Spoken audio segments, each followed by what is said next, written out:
This case is anything but ordinary. A man caught inside a school locker room, defying direct orders to leave and facing criminal trespass charges. But the real twist? The judge isn't holding back, issuing one of the sternest warnings we've seen in a courtroom. What was he doing there? Why did he refuse to leave? And how far will the court go to protect the children involved? Buckle up, because this isn't just another arraignment, this is a full-blown wake-up call in real time. Let's dive up in. to 6 months in jail and or a $2,000 fine. We are going to do probable cause. You have the right to remain silent. Anything you say can or will be used against you. You have the right to have an attorney present. If you cannot afford one, one will be appointed to you, sir. Okay. On September 18, 2024, a law enforcement officer was dispatched to a citizen holding call or a citizen holding suspect call at 9825 Stella Link Road in Harris County, Texas. The law enforcement officer made contact with the complainant.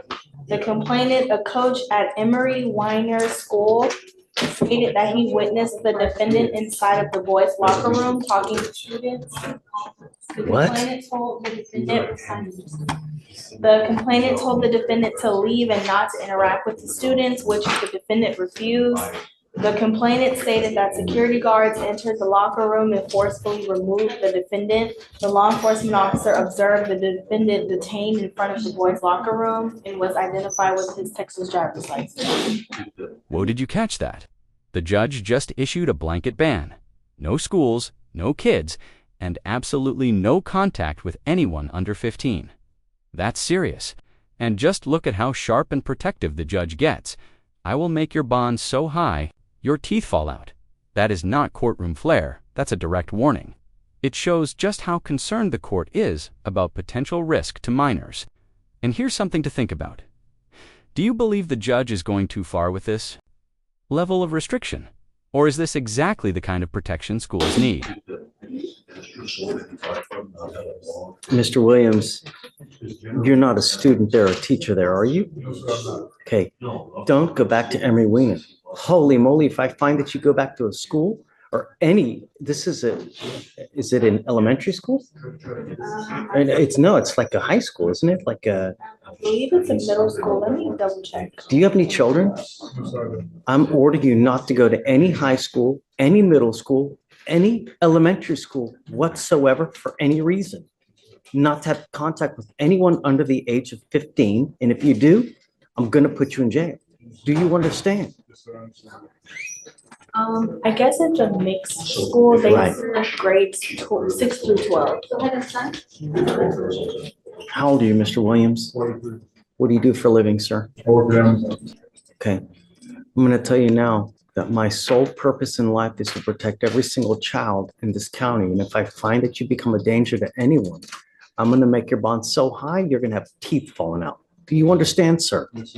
No contact, and I'm absolutely serious. How much money do you make a month, sir? Okay. We're going to reset your case to give you time to hire a lawyer. So for now, I'm going to have you go to Victoria, sign a reset. After that, I'll have you take your seat in the jury box while we get your bond conditions. We'll have you sign it. Judge, can we also ask for restrictions to parks? So are you here on this case? I'm not, Judge. I just have to go the probable cause. Tell me, what do you got? Well, based upon the probable cause, Judge, the state would recommend restriction to any parks where children could be normally at play and restriction to internet access in order to prevent any type of interaction. But I am not on this case.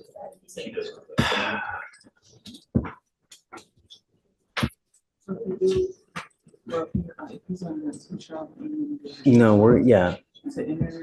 Well, I mean, I want to protect all children, right?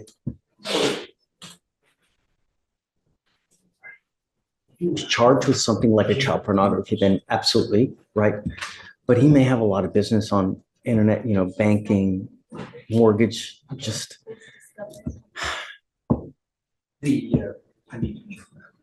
Parks, okay. Internet, I don't know. I think that might be, Yeah. You see what they want me to do, Mr. Williams, right? And I'm going to tell you now, if I were to limit your internet access, your life would be a lot it would just be a lot more difficult. I don't want to make your life difficult, but at the same time, I want to protect every single child here, and I'm going to do everything I need to do it. Do you understand? So if I find that you're acting a fool out there in the free world, however it may be, you saw me just now put someone else with a $50,000 bond. I mean, I have no problem making it 500,000. I've done it before and I'll do it again. So just beware when you're out there, make smart choices. Do you understand? Okay, so no parks where or places where children can go. Any devices? Devices, guys? I'm sorry, Judge. Device? Most definitely a GPS device with an exclusion zone, Judge. At that. I think I agree with that as well, but I'll waive the fee so he doesn't have to pay for it. Judge, we But would ask yeah. for home confinement as well. Well, I'm not gonna do home confinement. He's gotta work. That Yes, Judge. would seriously, you know, You're not the home judge? he said he doesn't have children. Could we request some sort of proof of employment, Judge, so I know that he's not misrepresenting the public, or we say no home confinement, because this is a dangerous case, Judge. And part of the community is affected by this case. Children were affected. He goes into the boys' locker room, refuses to leave. Then when he says he's gonna leave, he goes to the girls' locker room. And yes, Judge, it's a very dangerous case, and the community was affected. Yeah, and then going within, 500 feet of any school, elementary school. Yeah. I'm putting a monitor on you so I know where you are, because I'm not going to take your word for it. Understand, if the battery dies, so will you. You have to charge it on a daily basis. That thing costs around $500 to $600 a month. I'm going to pay for it for you so that there's no excuse, but you need to understand that you're going to have to charge that thing on a daily basis. And if the battery dies, that's it. I'm not going to entertain any excuses. Do you understand? Now, I'm not going to require proof of employment, but I'm going to take your word that you're a working man, that somehow you need to survive, but just you're walking and skirting a very short leash here. Do you understand, Mr. Williams? Okay.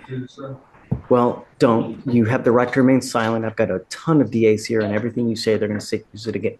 They're going to, use it against you, and I want to protect you as much as I can within the, bounds of the law. Do you need me to appoint you a lawyer? I do. Okay. I'll have him fill out an application. Any drug use? Yeah, I guess no drugs, no alcohol as well. Yeah. I will provide you a lawyer today. They'll be able to counsel you on how to move forward, but no drugs, no alcohol. You know what the other conditions are. They want me to make you stay at home. I don't want to have to do that. Just, you understand what's expected of you, right? Yes, sir. Okay, man. All right. I'll have you sign a receipt with Victoria. In the end, Mr. Williams leaves the courtroom with a strict GPS monitor, a mountain of bond conditions, and a stern warning: stay away from schools, parks, and children, or face jail. The judge made one thing crystal clear: protection of minors is non-negotiable. Whether you're guilty or not, when you're caught in places you don't belong, the consequences are severe.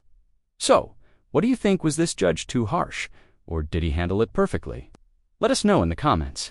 And if you found this case as intense as we did, hit that like button, subscribe for more dramatic courtroom breakdowns. And don't forget to share this with someone who loves true legal drama.